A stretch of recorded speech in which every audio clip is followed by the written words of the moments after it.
안녕하십니까. 스탁과 스토리, 수다가 있는 수요일 김기수의 돌직구타임 M10W 김기수입니다. 인사드리겠습니다.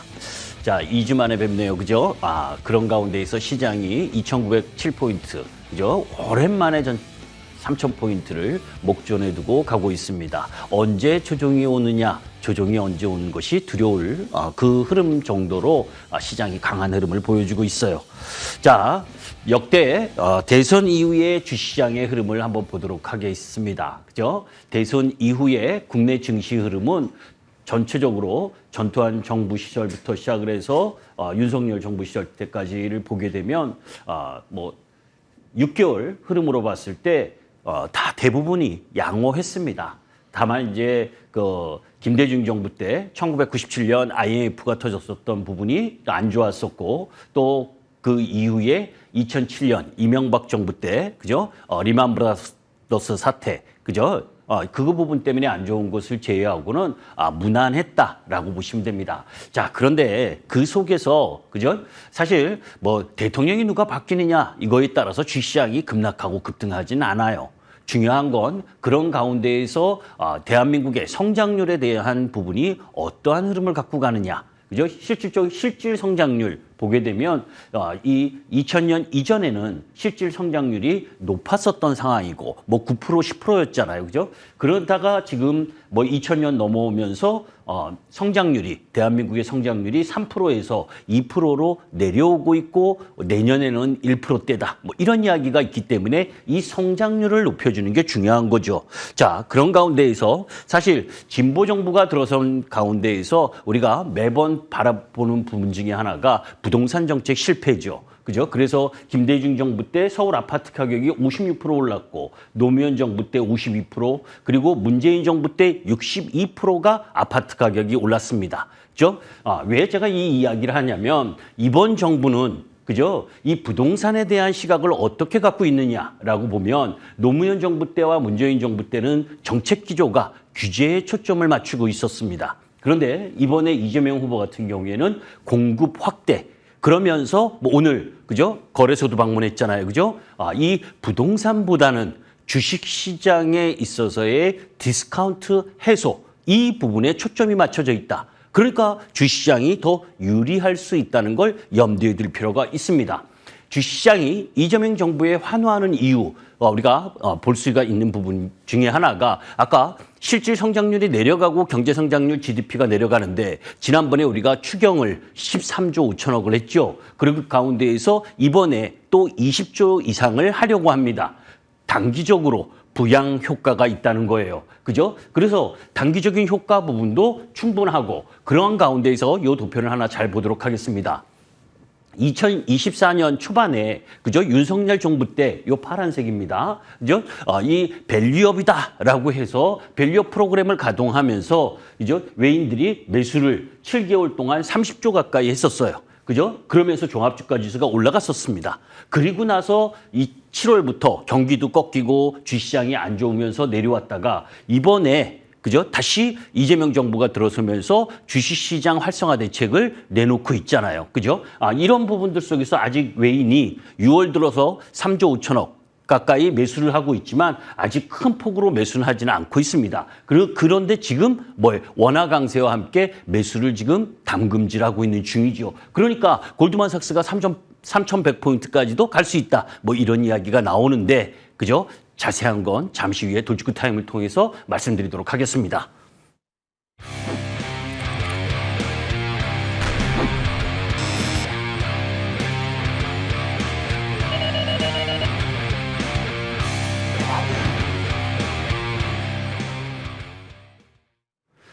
자, 간단하게 넘어가도록 하겠습니다. 트럼프와 머스크, 그죠? 브로맨스 타임라인 해서 쭉 우리 잘 보시면 여러분들 아실 거예요. 그죠? 야, 이럴 수가 있나. 그죠? 1등 공신하고, 그죠?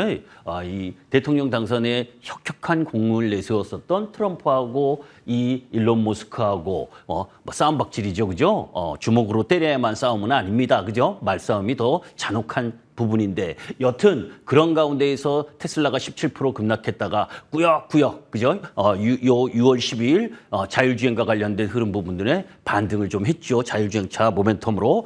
그런데 이 관계 부분이 다시 복원되느냐 복원되냐는 이 테슬라 주가에 영향을 상당히 미칠 부분으로 볼 부분이고, 그래서 트럼프하고 머스크하고 뭐 이런 이야기를 했는데 뭐 우리 시장하고는 그렇게 중요하지 않습니다. 자, 그런 가운데에서 우리 시장 쪽 부분을 한번 보도록 하죠. 6월 5일 우리 시장이 휴장일 때, 그죠? 미 재무부가 한국 환율 관찰 대상국으로 재지정을 했어요. 그러니까 환율 관찰 대상국으로 지정이 되는 요건에는 세 가지 요건 중에서 두 가지 요건이 만족하면 지정이 되는 거거든요. 대미 무역 흑자를 발생시키거나 경상수지 흑자를 내거나 또 외환시장을 개입하거나 실질적으로 이번 2025년 6월에 관찰 대상국으로 다시 포함된 부분은 대무역 흑자, 경상수지 흑자 이것 때문이고 외환시장 개입은 아닙니다. 그런데 아니다라고만 해놨지 실질적으로는 우리 시장에서 환율이 약할 때는 그죠? 다소 개입을 하잖아요. 그죠? 이 부분을 왜 꺼내 들었겠습니까? 우리 시장에 있어서 뭡니까? 이 새로운 정부와 함께, 그죠? 이 관세 협약, 이 부분에서 우위를 다지기 위해서 꺼내드렸겠죠. 자, 환율 다시 한번 봅니다. 사실 1480원까지 4월 초 기억하시죠? 그죠? 4월 2일 날 상호관세 발표했을 때 우리 시장이 1480원까지 원달러 환율이 올라갔다가 지금 원화가 강세를 보이면서 1350원대 지금 1370원까지 내려왔잖아요. 마디를 보면 세 마디가 내려왔기 때문에 당분간 1360원에서 요 1380원 사이에서 움직일 가능성이 높다는 겁니다. 그런 환경이라면 주식을 열심히 할 환경이라는 거죠. 자, 그런 가운데에서 중국의 경제지표가 발표가 됐습니다. 미국의 발목이 잡힌 수출 증가율이 나왔죠.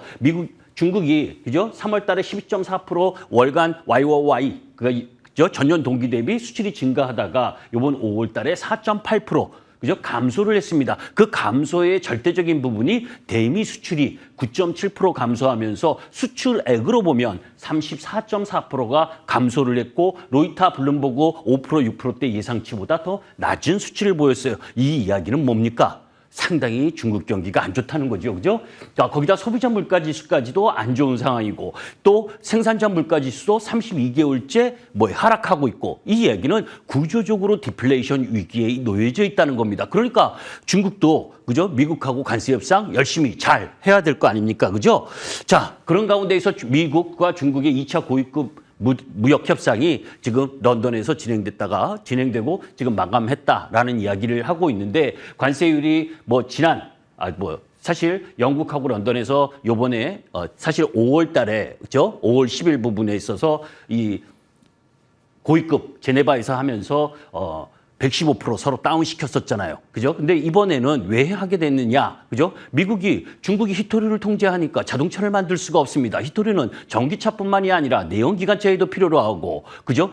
중국이 전 세계 공급량의 70%를 장악하고 있는데 제대로 그죠? 공급을 하지 않으니까 열받는 거죠. 미국도. 반대로 중국 같은 경우에는 미국이 반도체 고사양 부분을 계속 압박을 하고 있으니까 그 부분을 어떻게 한다라고 해서 협상을 했는데 서로 열심히 잘 했다라고 하면서 2박 3일 하고 있다라고 하는데 아직 결론은 이렇게 나온 게 없습니다. 제가 나올 때까지는. 자, 왜 그 부분이 더 중요하냐면 그런 부분들 통해서 미국이 행여나 중국의 반도체 AI 고사양 칩을 규제를 풀어준다고 하면 반도체 부분이 올라갈 수 있잖아요. 그 기대감이 어제 미국 시장에서 반영이 돼서 인텔이나 그죠? 오늘 우리 시장에서 반도체 소부장들이 일정 정도 반등을 한 거죠. 자, 그런 가운데에서 한국이 MSCI 선진국 지수 편입 그죠? 이게 이제 화두잖아요. 그죠? 요번에 새로운 정부도 이 MSCI 선진지수 편입하려고 이야기를 하고 있고 그러면 작년에는 MSCI 시장 선진지수에 왜 편입이 안 됐느냐. 그죠? 편입이 안 된 이유를 보니까 외환시장 자유화. 그죠? 외환시장 자유화가 제대로 작동하고 있지 않다. 그건 뭐냐? 외환 거래를 그죠? 늘려달라 시간을. 그죠? 거기다가 정보 흐름 그거 보게 되면 이거죠. 이 공시나 이런 부분 자료들 이걸 영문으로 해야지 작용할 수 있는데 외인들이 알 수가 있는데 그게 아직 우리는 부족합니다. 그뿐만이 아니라 공매도. 그런데 공매도는 사실 3월 말에 재개를 했으니까 그래서 전체적인 상황을 보게 되면 사실 조금 심한 우리나라가 이 완화를 하게 된다면 그렇게 이 MSCI 선진지수 편입이 될 수 있는 가능성도 있어요. 그죠? 편입이 되게 되면 한 75조에서 80조 정도 외국계 자금이 들어올 수 있는 기대치. 그런데 올해는 20일 날 예고를 하고 25일 날 최종 발표를 합니다. 올해는 들어가기는 어려울 거예요. 다만 관찰 대상국이라도 들어갈 것이냐 하는 부분을 염두에 봐야죠. 그죠? 관찰 대상국에 포함되면 1년 있다가 편입이 되니까 이러면 시장 전반에 큰 수급의 효과를 갖고 올 수 있잖아요. 그죠? 그 기대치도 시장이 일정 정도 갖고 있다는 걸 염두에 둘 필요가 있습니다. 자, 올해 열리는 주요 다자회의입니다. 대통령이 바뀌었습니다. 6월 3일 날. 그죠? 자, 그런 가운데에서 6월 15일부터 17일까지는 주요 7개국 G7 정상회의가 있죠. 6월 24일, 26일 북대서양 조약기구 나토 정상회의가 있고 9월 달에 유엔 총회, 나머지는 그때 가서 또 이야기를 할 텐데 그저 중요한 건 이제 단박에 다가온 게 이 G7 정상회의입니다. 정상회의. 그죠? 이 7개국은 어느 나라입니까? 미국, 영국, 프랑스, 독일, 그리고 이탈리아, 일본, 캐나다. 이게 기본 G7 정상회의죠. 거기에 이제 초청 국가들이 초청되고, 그죠? 우리나라가, 그죠? 어떻게 여기에 이제 가서, 이재명 대통령이 뭡니까? 이 나름대로, 미국하고 대화를 정상회담을 할 수 있느냐. 그죠? 나름대로 지금 뭡니까? 이 희석해야 될 내용들, 사실 지금 구성되어 있는 정치적인 부분, 이런 부분들 더 정치적인 얘기하면 더 싫어하시더라고요. 여튼 그런 내용들 부분에서 왜 이런 부분이 중요하냐면 나토 정상회의에 참여하는 거와 못하는 거는 엄청나죠. 어느 쪽에 관련이 있습니까? 우리나라 방산이 더 수치를 확대할 수 있는 기회를 만들 수 있냐 없느냐. 그죠? 한미 정상이 정상회담을 통해서, 그죠? 나름대로 우호적 관계를 가지면서, 지금 조선이나 방산 부분에 더 확대할 수 있는 길을 갈 것이냐 하는 부분들이 연관지어 있기 때문에 이런 부분들도 주요하게 지켜보셔야 된다라고 말씀드립니다. 자, 그런 가운데에서 대선 이후에 허니문 랠리라고 하죠. 우리나라만 오른 거 아닙니다, 여러분들. 자, 보세요. 연초 이후 등락률을 한번 먼저 보도록 하겠습니다. 코스피가, 그죠? 한 24% 정도 올랐어요. 그죠? 여기는 6월, 지난주까지이기 때문에 도표가, 그죠? 한 24% 정도 오르고, 거기에 독일도 사상 최고가를 경신하면서 20%대 이상 오르고, 대부분의 증시가 4월, 그죠? 4월 2일 그 저점 부분부터 보게 되면 20% 이상 상승하는 가운데에서 우리 시장 쪽으로 한번 자세히 살펴보겠습니다. 아까 외국인들이 매수세가 6월 들어서, 그죠? 전폭적으로 들어오고 있잖아요. 그죠? 그런 가운데에서 코스피가 11개월 만에 2,800포인트를 돌파하더니 오늘 2,907포인트까지 2,900포인트를 단박에 돌파를 했습니다. 거기에다가 예탁금도 3년 만에 처음으로 60조를 진입하고 있는 거죠. 수급적인 여건 부분이 상당히 좋은 상황이 진행되고 있다는 겁니다. 자, 그 부분이 아까 환율을 보셨지만 환율 쪽에서 원화 강세 속에서 움직이는 부분이라고 이야기를 했죠. 그죠? 원화 강세가 1,480원부터, 그죠? 1,480원 부분부터 내려오고 있는 상황이고 그런 가운데에서 외국인 누적 매수가 틀어지고 매수로 돈 상황이고 그런 가운데에서 지금 아시아 증시 이 한국을 포함한 아시아 증시의 작은 부분도 계속해서 매도를 하다가 매수 쪽으로 바뀌는 흐름. 이런 부분들이 수급적 흐름이 양호한 흐름을 제공을 하는 거죠. 자, 이재명 정부의 경제 정책 방향 이거 상당히 많습니다. 그런데 여러분들 다 들으셨을 거예요. 사실 국익 중심의 무역 구조화 그리고 외교 영역 다변화, 남북관계 회복 있고 그다음 AI, 산업혁신, 재생에너지, 지역주도 성장, 주식시장 활성화 정책. 이 대부분 보는 가운데에서 이 주식시장 활성화 정책에서 코스피 5천 시대 그리고 주주환원 강화, 상법 등 개정, MSCI 편입, 디지털 자산 활성화 이런 부분들이 있잖아요. 요 내용 부분들을 다 자세히 살펴보시면 지금 섹터 부분이 돌아가면서 순환하면서 상승하고 있다는 걸 알 수가 있습니다. 그죠?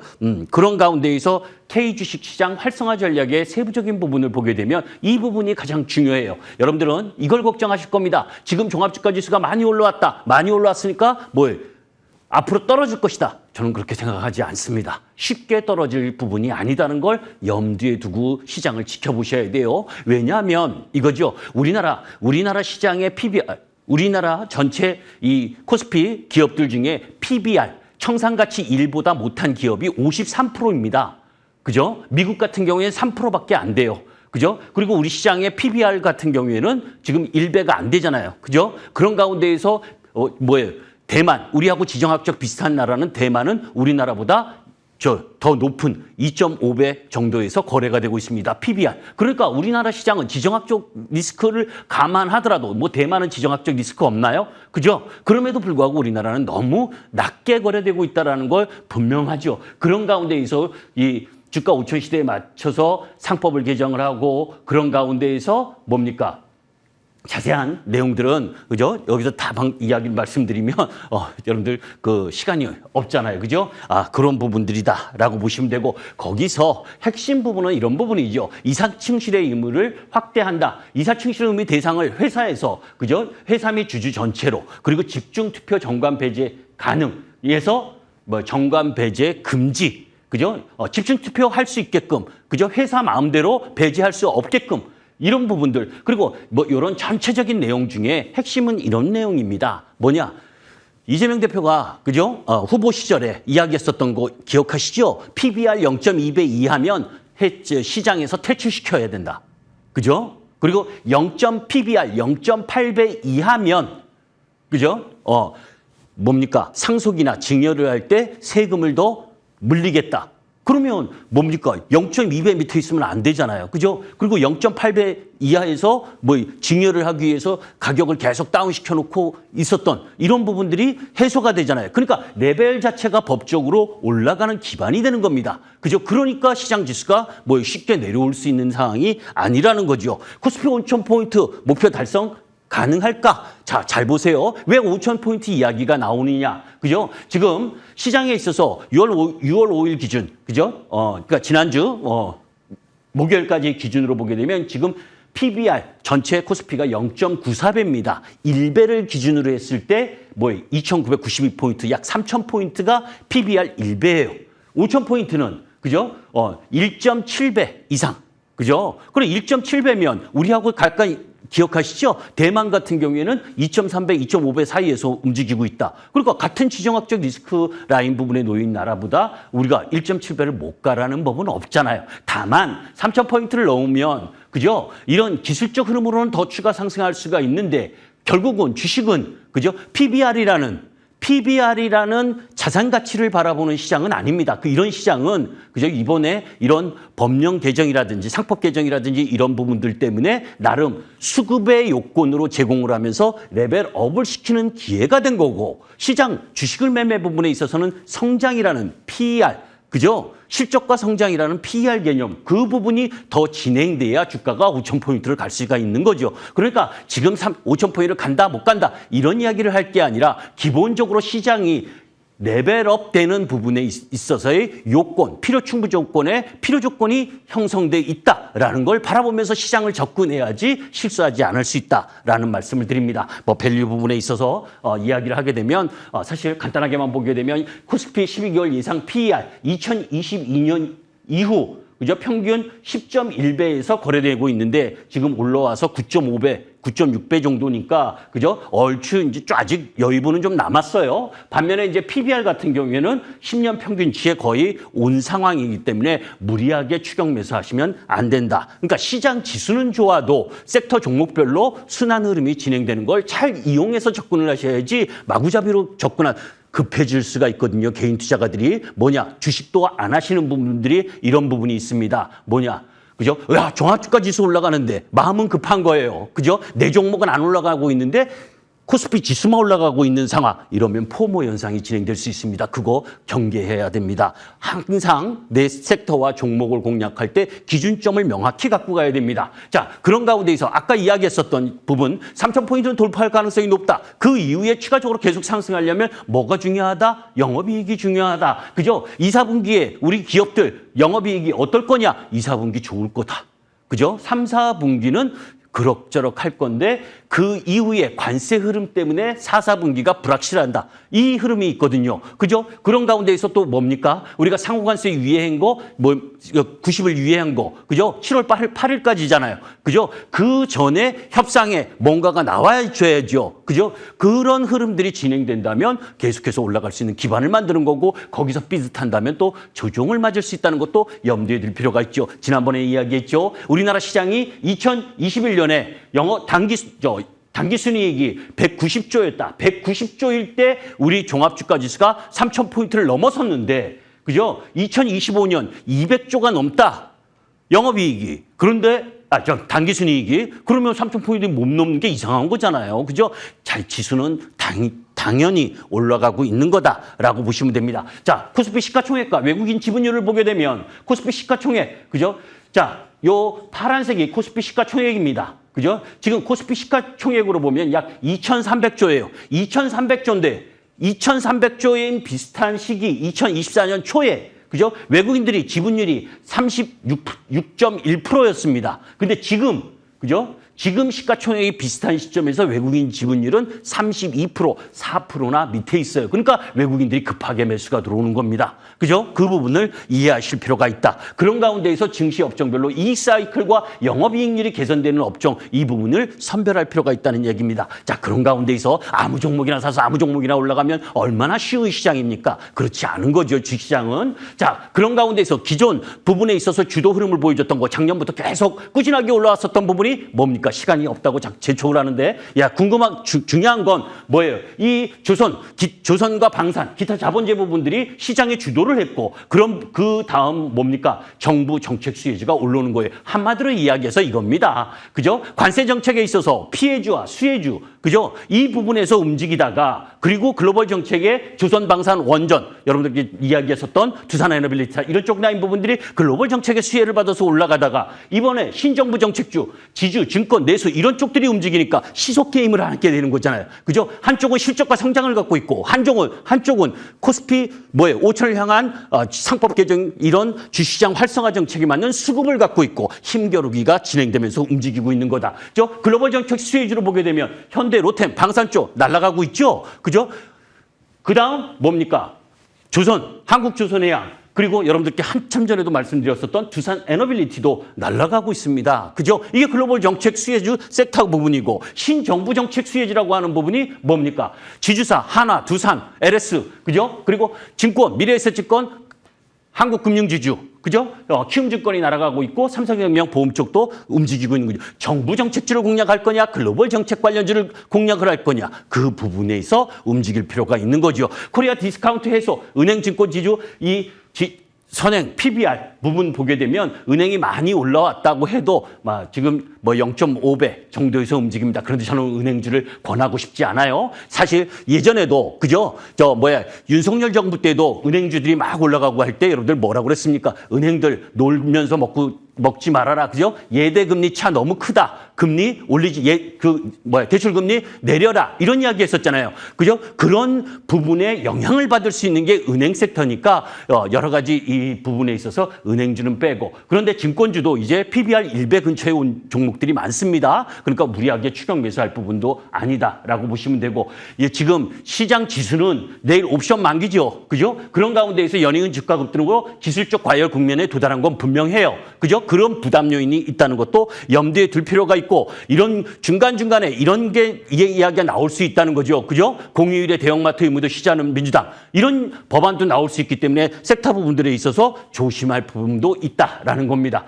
전체적으로 바쁘게 이야기를 했는데 한마디로 이야기하면 시장은 먹을 게 너무 많다. 그러나 중심을 잘 잡고 움직여야지 포모 현상처럼 매매를 하게 되면 오히려 올라가는 지수에 소외당할 수 있다는 것도 염두에 둘 필요가 있습니다. 자, 잠시 후에 6시부터 정책 방향과 수익률 극대화 투자에 대한 이야기를 여러분들과 할 겁니다. 그죠? 제가 오늘 목이 안 좋아서 방송 들으시는 분들이 다소 불편하셨다면 이해해 주시고 중요한 건 때가 왔을 때 우리가 이 이야기하죠. 그죠? 물 들어왔을 때 노져라. 주시장이 지금 그런 시장인데 지수에 겁내서 움직이면 그죠? 이 엄청난 기회에 주식을 계좌를 부풀릴 수 있는 기회를 놓칠 수가 있습니다. 감사합니다. 김 교수입니다.